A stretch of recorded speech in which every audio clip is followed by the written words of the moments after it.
Chakula ni tiba. Narudia tena, chakula ni tiba muhimu sana.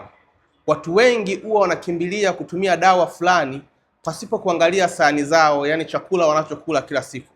Ukweli muhimu ni kwamba chakula unachokula kila siku kinaweza kawa ni tiba muhimu kwa ajili ya afya yako, kinaweza kawa na athari kubwa sana. Mwili haujengi kwa dawa, unajengwa kwa virutubisho muhimu sana.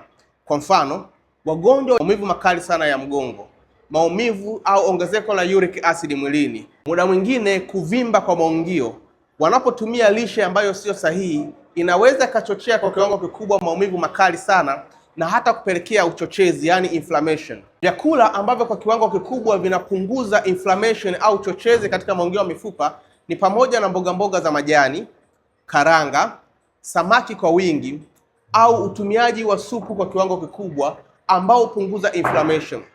Kama wewe unapata changamoto ya maumivu makali sana ya mgongo, ni muhimu kuzingatia vyakula hivi.